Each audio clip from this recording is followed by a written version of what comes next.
Assalamu alaykum, hürmetlik radyo anlıqçı qeyrindaşlar. Qur'an buluqi programımızın 16. sanığı kelgininglarni chin qalbimizdan qarshi olamiz.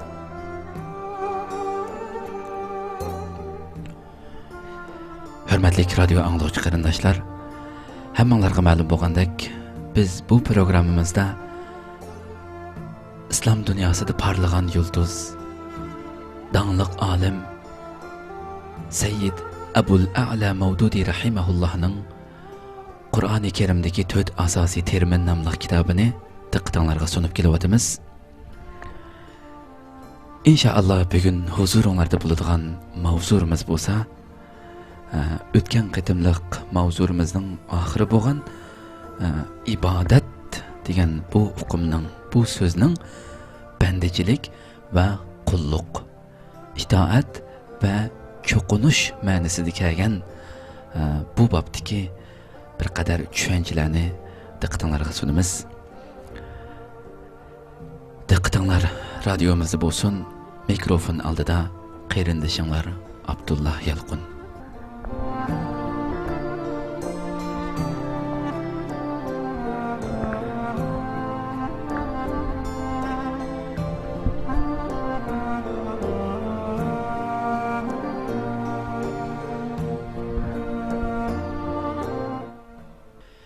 Bismillahirrahmanirrahim. Elhamdülillahi Rabbil alemin. Vel aqibatu lil muttaqin. Vessalatu vesselamu ala eşrafil enbiyai vel mursalin. Seyyidina ve habibina Muhammed. Ve ala alihi ve ashabihi ecma'in. Allahümme allimna ma yenfa'una. وانفعنا بما علمتنا وزدنا علما نافعا يا رب العالمين. Aldı bilen alemlerinin Rabbi Allah Subhanahu ve Teala'ga en güzel hamdu sana ve Peygamberimiz, yolbaşçımız Muhammed sallallahu aleyhi ve sellem'ge en güzel durut salamlarımızı yollagandan bugünkü programma mavzurumuzga kelamiz. Shundaqla Allah Subhanahu ve Teala'dan bizga en güzel, en manfaatlik bilimlarni o'rgatishini, bildirishini, shundaqla bilganlarimizga amal qilishdan iborat bu tushuncha, bu tuyg'uni ato qilishini Allah Subhanahu ve Teala'dan tuvanchilik bilan tilaymiz. İbadet, bandichilik va qulluq, itoat va cho'qinish ma'nosida. Yuqorqi misollar bilan shunisi aniq oydinlashadiki, Qur'oni Karimda ibodat degan so'z ba'zi yerda qulluq qilish va itoat qilish ma'nosida, ba'zi joyda faqatli itoat qilish ma'nosida ishlatilgan. Endi biz ibodat degan so'zning yuqorqi uchili ma'noda ishlatilganligiga oid misollarni keltirishdan ilgari o'qirmanlarimizning texmi yaxshi o'zlashtirib olishi uchun intayin muhim qisqacha muqaddima berib o'tmoqchimiz. Yuqorida misol keltirilgan oyatlarning hammasida Allohdan g'ayriga ibodat qilish tilga ilingan bo'lib, ibodat qulluq qilish yoki itoat qilish ma'nosida ishlatilgan joylarning hammasida mabudning shayton ekanligi yoki Allohning bandalarini Allohga emas, balki o'ziga itoat qildirib, bandichilik qildirgan osi tog'ut insonlar ekanligi va yoki Allohning kitobini bir chetga qayrib qo'yib, o'zi o'ydirib chiqqan yo'llarga kishilarni yetaklagan rahbarlar ekanligi ko'rsatilgan.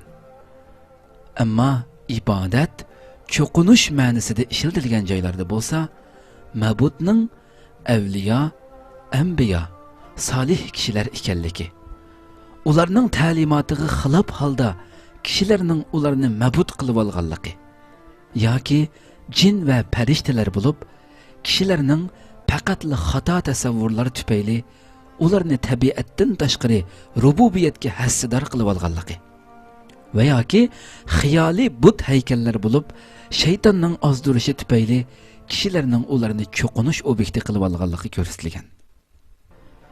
Qur'oni Karim bu xildagi butun mabutlarni mayli ularga qulluq yoki itoat qilingan va yoki cho'qinib tevinilgan bo'lsin, qat'iy holda botil, shundaqla ularga ibodat qilish butunlay xato deb belgilaydi. Qur'oni Karim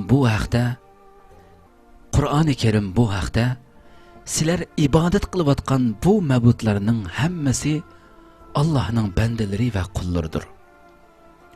Ular ibodat qilinishga haqliq emas. Sizlar ularga ibodat qilish bilan xorliq, rasvolik va mahrumlikdan boshqa hech narsaga erisholmaysizlar.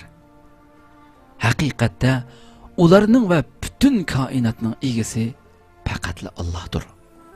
Butun huquq ana shu Allohning qo'lida. Shunga sizlar faqat Allohga ibodat qilinglar deb ta'kidlaydi.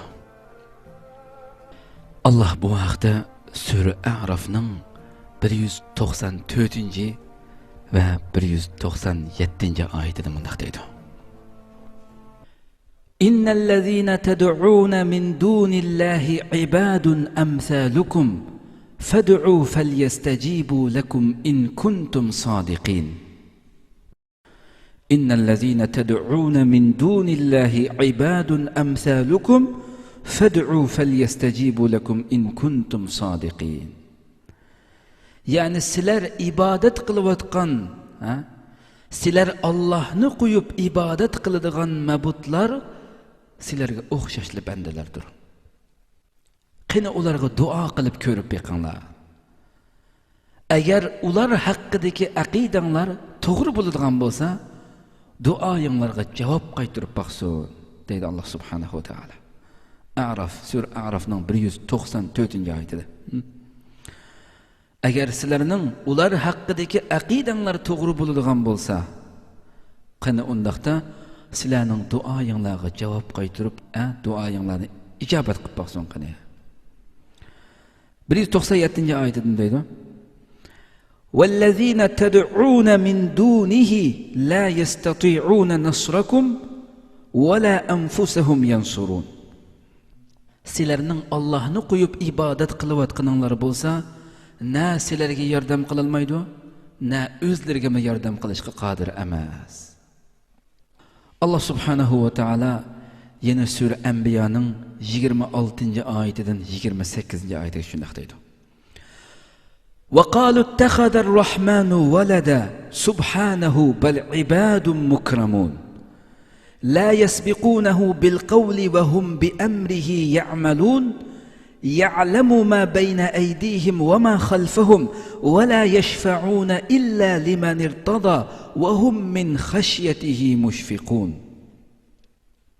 Bular Rahmanның, yani Allah'ның balısı var deyişidir. Müşrikler Rahman subhanahu ve taala Allah'ның balısı var deyişidir. Undaq emas. Allah bunundan pakdır. Ular bolsa faqatli hürmetlik bendelerdir. Ular bolsa faqatla hürmetlik bendelerdir. Ular Allah'ның aldıda aldırab söz qilishga petin almaydı. Faqat Allah'ның fermanı bo'yicha amal qiladi. Allah ularga ayon bo'lganini biladi va ulardan maxfiy bo'lganini bilib turadi. Ular Allah'ның huzurida Allah razı bo'lganlardan boshqaga shafaat qilolmaydi. Ular doim Allah'tan qo'rqib turadi.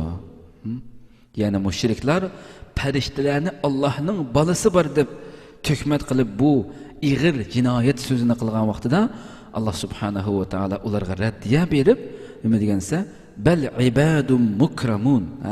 Allah'ның dargohidagi bu bandalarning bo'lsa hürmetlik bendeler ekanligi, Allah'ның hürmetlik farishtalar ekanligi, ularning Allah'ның aldıda aldırab söz qilishga petin almaydiganligi, faqat Allah'ның farmoni bo'yicha amal qildiganligi.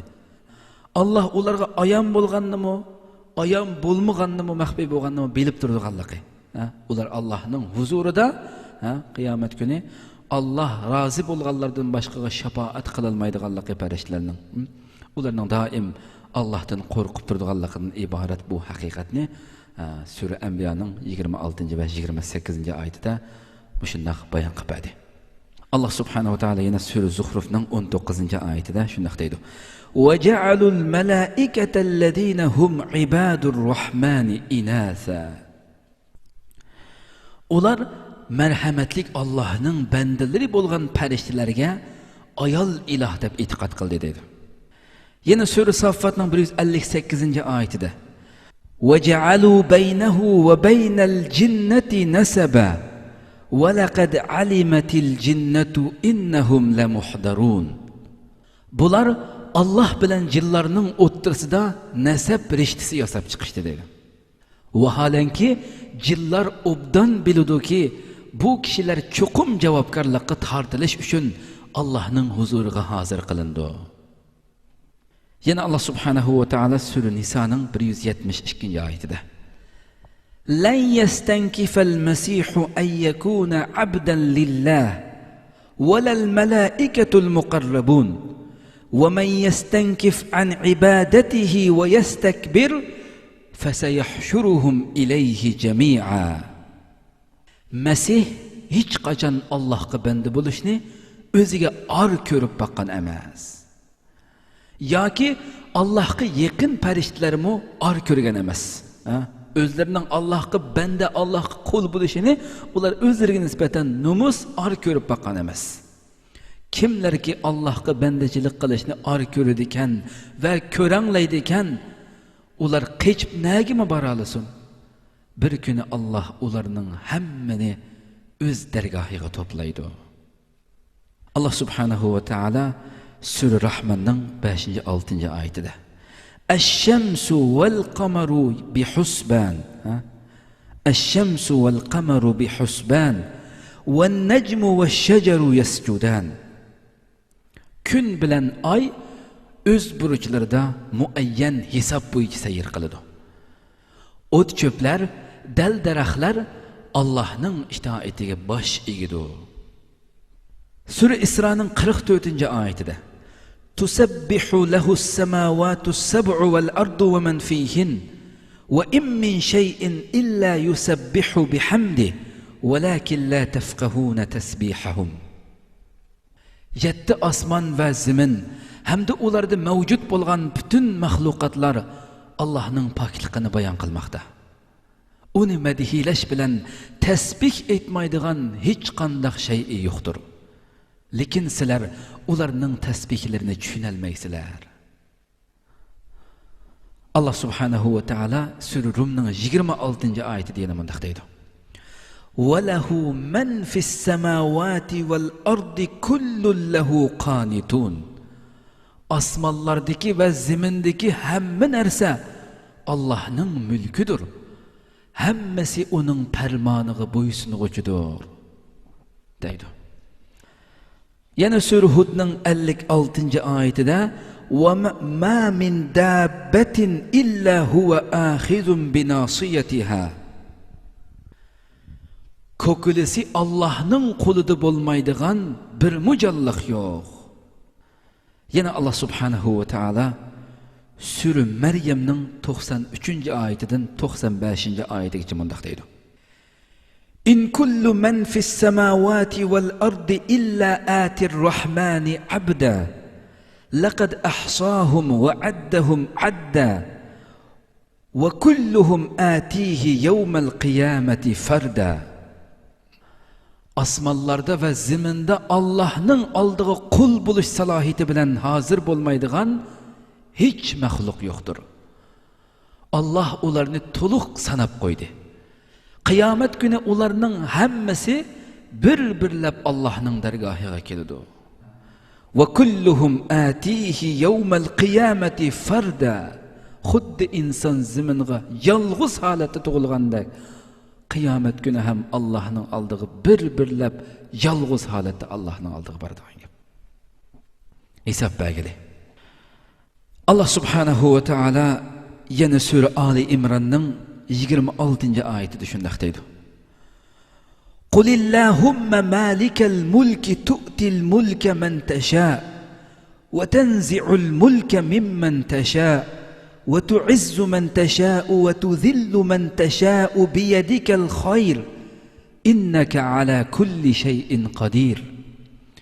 Etkinki ey Muhammed sallallahu aleyhi ve sellem, padişahlıqның egisi bolğan ey Allah, xalığan adamga padişahlıqni bersen, xalığan adamdan padişahlıqni tartib alasan, xalığan adamni aziz qılasan, xalığan adamni xar qılasan.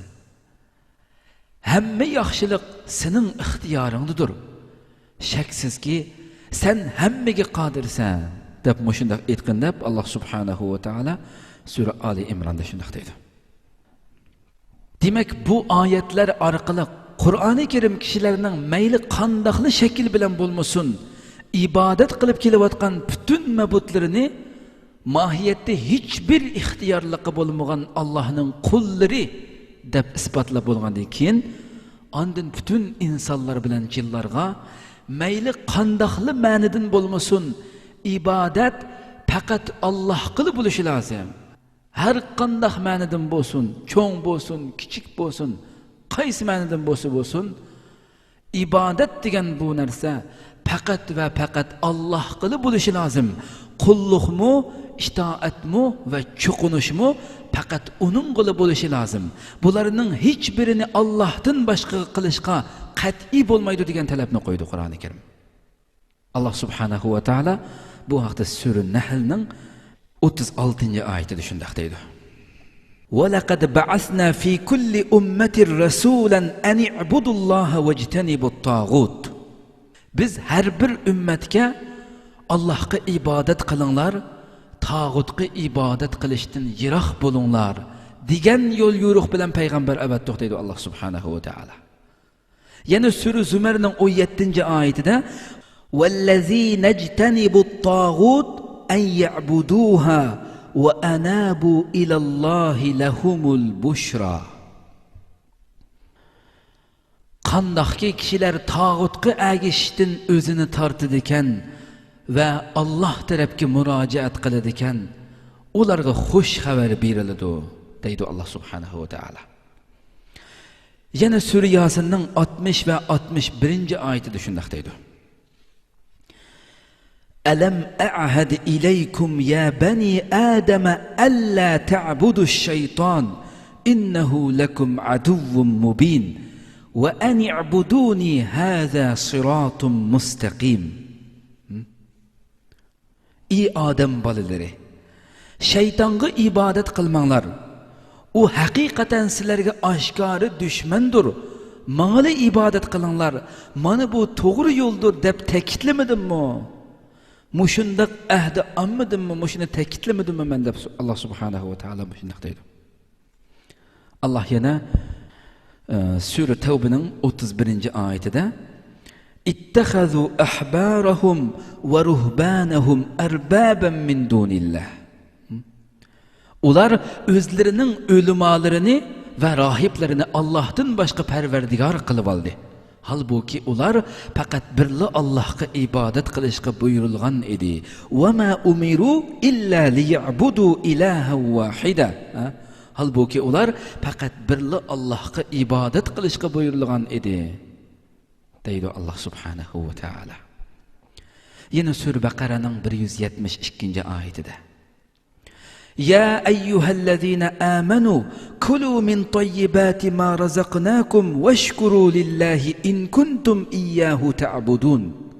Ey mu'minlar, ey iman etgan kishilar, agar sizlar haqiqatan Allohga ibodat qiladigan bo'lsanglar, biz sizlarni rizqlantirgan halol narsalardan taraddutsiz yanglar va Allohga shukri ado qilinglar deydi. Endi bu oyatlarda ibodatni faqatli Allohga maxsuslashtirishga hukm qilingan bo'lib, ibodat bandichilik qilish, qulluq qilish, itoat qilish va buyruqqa bo'ysunish ma'nosida kelgan. Bu nuqtani isbotlaydigan yani qarina, yani yandaş paket, muşu nuqtini isbotlaydigan bir yandaş paket tağutqa, şeytanğa, mustabid hükümranlarga, şeyh, meşayih, atı boğularga itaat ve bendichilik qilishdan saqlanib, faqat Alloh qili itoat va bandichilik qilish yo'lini tanlashning ko'rsatilayotganligidan iboratdir.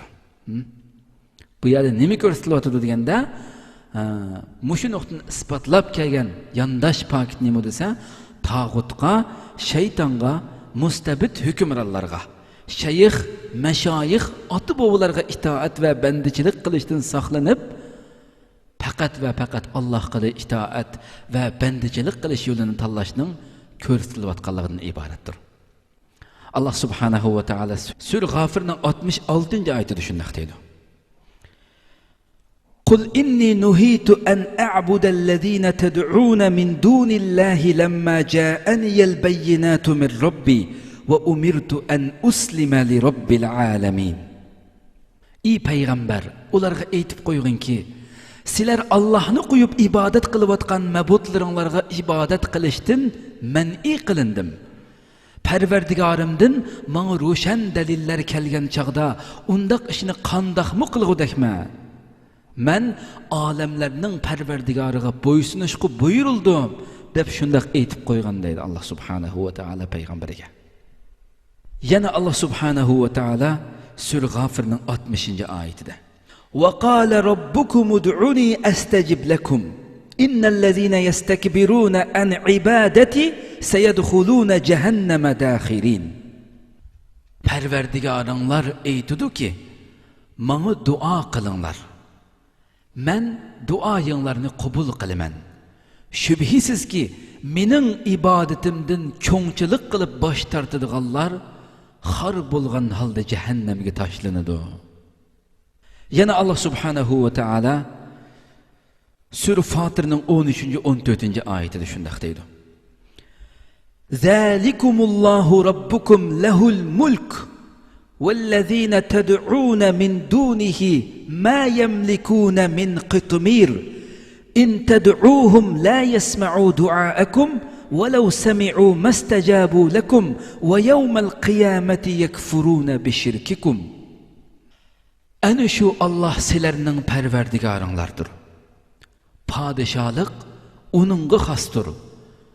Onu qo'yib sizlar chaqirayotgan boshqalar qilchilik narsaga ega emas. Agar ularga duo qilsanglar, sizlarning duolaringlarni anglamaydi. Anglagan taqdirdami sizlarga javob qaytara olmaydi. Qiyomat kuni ular sizlarning shirk qilib olganliklaringizni inkor qiladi dedi Alloh subhanahu va taolo. O'ylab boqaylik, nima degan ichinishli ahvol. Dunyoda bizlar umid kutayotgan, har xil shafoatini umid qilayotgan, orzu qilayotgan, tivinayotgan bu maxluqlar mayli kim bo'lsin, kimga cho'qingan bo'lsak, kimga tivingan bo'lsak, kimdan umid kutgan bo'lsak, kim bo'lishdan qat'iy nazar Allah'ның eng ulug' farishta so'pkasi bo'lib kelsin. Biz agar shuningdan yaxshilikni umid qilgan bo'lsak, shuningga tivingan bo'lsak, ular qiyomat kuni shu narsalar, shu biz cho'qingan, biz yaxshilikni umid kutgan shular birinchi bo'lib bizning ularga dunyoda cho'qinganligimiz, dunyoda ularga tivinganligimiz, dunyoda ulardan bir narsalarni umid qilib, bir narsaga tivinib, bir narsalarni so'raganligimizni birinchi bo'lib inkor qiladiganlar ular. O'ylab boqaylik. Shuning uchun har qanday tilakimiz, har qanday orzu umidlarimiz, duolarimiz faqat va faqat olamlarning Robbi bo'lgan Alloh subhanahu va taologa yuzlanishi kerak qarindoshlar. Alloh subhanahu va taolo yana Sura Maidaning 76-oyatida shunday deydi. قل أتعبدون من دون الله ما لا يملك لكم ضرا ولا نفعا والله هو السميع العليم. Ularga aytqinki, sizlar Allohdan boshqa sizlarga ne foyda, ne ziyon yetkazishga qodir bo'lolmaydigan biriga cho'qinamsizlar. Halbuki Alloh bo'lsa, hamma narsani bilib turguchidir.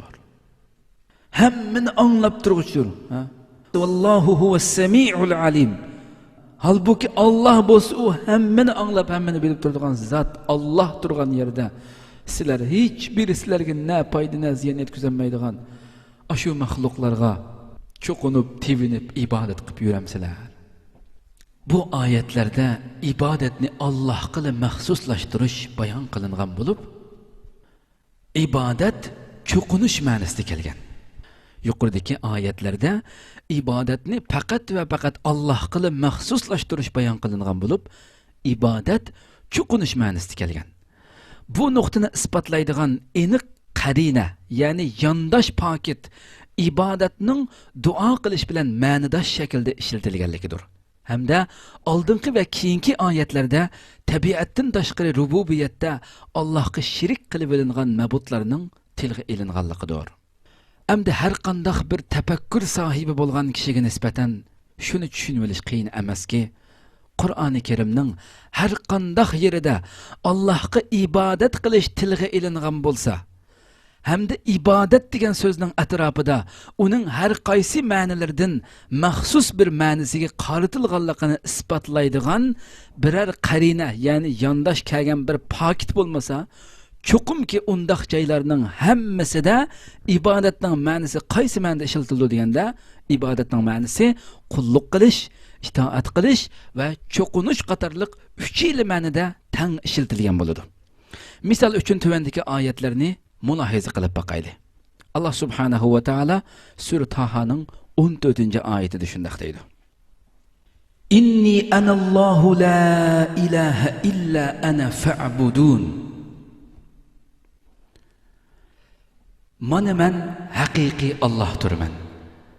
Mendan boshqa hech ma'bud yo'qdir. Yolg'iz menga ibodat qilgin. Yana sura An'amning 102-oyatida shunday deydi: Zalikumullohu robbukum la ilaha illa huwa khaliqu kulli shay fa'buduhu wa huwa ala kulli shay'in wakil. Ana shu Alloh sizlarning Robbinglardir. Allohdan bo'lak hech ma'bud yo'qdir. U hamma narsani yaratquchidir. Shunga uningga ibodat qilinglar. U har narsaga homiydir. Allah sura Yunusning 104-oyatida shunday deydi: Qul ya ayyuhan nasu in kuntum fi shakkin min dini fala a'budu alladhina ta'buduna min dunillah walakin a'budu Allah alladhi yatawaffakum wa umirtu an akuna minal mu'minin. Ey payg'ambar, aytqinki, ey insonlar, agar sizlar mening dinimdan gumonlanadigan bo'lsanglar, bilib qo'yinglarki, sizlarning Allohni qo'yib ibodat qilayotganlaringlarga men ibodat qilmayman. Balki men sizlarni qabzi ruh qiladigan Allohga ibodat qilaman va men mu'minlardan bo'lishga buyurildim deydi. Yana Allah subhanahu va taala sura Yusufning 40-oyatida shunday deydi: Ma ta'buduna min dunihi illa asma'un sammaytumuha antum wa aba'ukum ma anzalallahu biha min sultan inil hukmu illa lillah amara an la ta'budu illa iyyahu zalika ad-dinul qayyim. Sizlarning Allohni qo'yib ibodat qilayotganinglar sizlar o'zinglar va ota-bobonglar otib olgan nomlardan iboratdir. Allah o haqda hech qanday dalil tushirgani yo'q. Hukmronlik Allohdan boshqa hech kishiga mansub emas. O sizlarni faqat o'ziga ibodat qilishga buyuruydi. Mana bu tuz to'g'ri yo'ldir, deydi Alloh subhanahu va taala. Yana Alloh subhanahu va taala sura Hudning 123-oyatida: وَلِلَّهِ غَيْبُ السَّمَاوَاتِ وَالْأَرْضِ وَإِلَيْهِ يُرْجَعُ الْأَمْرُ كُلُّهُ فَاعْبُدْهُ وَتَوَكَّلْ عَلَيْهِ. Asmanlardaki ve zemindeki g'aybni bilish Allohga xosdir. Hamma ish Allohga qaytariladi. Ey payg'ambar, Allohga ibodat qilgin va Allohga tavakkul qilgin. Yana Allah subhanahu va taala sura Maryamning 64 va 65-oyatida shunday deydi: Lahu ma bayna aydina wa ma khalfana wa ma bayna zalika wa ma kana rabbuka nasiya. Rabbus samawati wal ardi wa ma baynahuma fa'budhu wastabir li'ibadatihi. bizning oldimizdagi, orqamizdagi va oldi keynimiz orasidagi ishlarning hammasi Allohning ilkididir. Parvardigoring hargizmi unutib qolg'uchi emasdir. U osmonlarning, zaminning va ularning orasidagi barliq shaylarning egasidir. Shunga uningga ibodat qilgin, Allohning ibodatida sabit qadam bo'lgin, deydi Alloh subhanahu va taolo. Yana Allah subhanahu wa ta'ala Sura Kahf'ның 110-oyatida فَمَنْ كَانَ يَرْجُو لِقَاءَ رَبِّهِ فَلْيَعْمَلْ عَمَلًا صَالِحًا وَلَا يُشْرِكْ بِعِبَادَةِ رَبِّهِ أَحَدًا. Kimki Parvardigoriga muloqot bo'lishni umid qiladi ekan, yaxshi ish qilsin. Parvardigoriga qiladigan ibodatga hech kimni shirik keltirmasin, deydi Alloh subhanahu wa ta'ala. Demek qarindoshlar, bu oyatlarda va mushuningga o'xshash boshqa barliq oyatlarda ibodat degan so'zni faqatli cho'qinish yoki qulluq qilish va itoat qilish degan ma'nolarga xoslashtirib olishga hech bir sabab yo'q. Darvaqa bu xildagi oyatlarda Qur'oni Karim o'zining butun da'vatini o'ttirga qo'ygan bo'ladi. Aniqki, Qur'onning da'vati qulluq, itoat va cho'qinishning hammasi Allohga xos bo'lish lozim.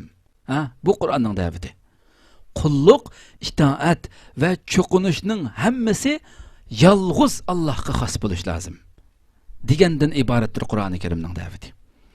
Shunlashqa bu xildagi joylarda ibodatning ma'nosini qandoqdir biror maxsus ma'no doirasiga akirib qo'yish mohiyatda Qur'onning da'vatini tarlashtirganlik bo'ladi. Buning muqarrar natijasi shuki, kishilar Qur'onning da'vatiga qarata cheklik tasavvur ichida iymon keltirishga va uningga noqis ham yetarsiz erishishga boshlaydi. Ibodat degan bu so'zning ma'nosi tor doirada maxsus bir xil ma'no, maxsus joylarga ishlatilgan vaqtida bo'lsa, bu nima bo'ldisa, bir doiraga solab qo'ygan vaqtida kishilar, insonlarning qalbida, musulmonlarningki tushanchisida nima bo'ldi degan vaqtida kishilar Qur'onning da'vatiga qarata bir cheklik tasavvur ichida bo'lib qolgan bo'ldi. Uningga iymon keltirishga, uningga noqis ham yetarsiz erishishga boshlaydi. Dal bugungi hayotimiz, jamiyatimiz ichidagi bo'layotgan ishlarning dal o'zi. Kishilar ibodatni nihoyatda tor doirada, xuddi ibodat, xuddi masjidga berib namoz o'qish, bu albatta ibodat emas, ro'za tutish, haj qilish, xuddi mushu turdagi narsalarning o'zining ibodat. Uningdan boshqa ijtimoiy hayot, muomala, butun hayotimizning har bir cho'ng kichik sohalardagi barliq ishlardan tortib hammasining Allohning qonuni bo'yicha bo'lish kerakligidan iborat. Bu narsa cho'qinish, shu Allohga oshnanga bo'ysunganda shu narsalarning hammasi Alloh subhanahu va taolaning ko'rsatmasi bo'yicha bo'lgan vaqtida hammasining ibodat, Allohga itoat qilish, bo'ysunishdan iborat. Bu doiraga kirdiganlikdan iborat. Bu cho'ng ufqum, bu cho'ng tushunchani afsuski, to'limi afsuski xalqimiz ve şundaqla bütün dünyadaki köpligen musulmonlar buni nihoyatda az tushunganligi uchun, buni keng doirada hayotida tatbiqlamaganligi uchun bugungi kundagi islom dunyosi va barliq musulmon dunyosi jumladan xalqimiz ham ko'rayotgan kunlarning hammasi bu sababdan kelyapti qarindoshlar. Shuning uchun Alloh subhanahu va taoladan bizni o'zining eng to'g'ri yo'liga yetaklashini, hidoyat qilishini, bizni to'g'ri yo'lda mustahkam qilib, eng to'g'ri tushunchalar bo'yicha yashab, shu tushunchalar bo'yicha hayotimizning oxirigacha isillik bilan, poklik bilan yashab, shu tushuncha ustida, shu fikr ustida, shu e'tiqod ustida Allohga jinimizni taslim qilishini, Allohning bizga nasib qilishini chin qalbimizdan tilaymiz. Hurmatli radio anglovchi qarindoshlar, Qur'on bo'liqi programmamizning 16-soni bugün mush yerda oxirlashadi. İnşallah Allah ömür bersa, kelar qatim yangi bir mavzu bilan sizlar bilan yuz kelishguncha sizlarni Janobi Allohga topshiramiz. Qadrli qarindoshlar, ijobatlik duolaringlarda bütün dunyodagi barliq musulmon qarindoshlaringlar shundaqla kamina ojiz uchun duo qilib qo'yishinglarni chin qalbimdan umid qilaman. Assalomu alaykum va rahmatullohi ta'ala va barakatuh.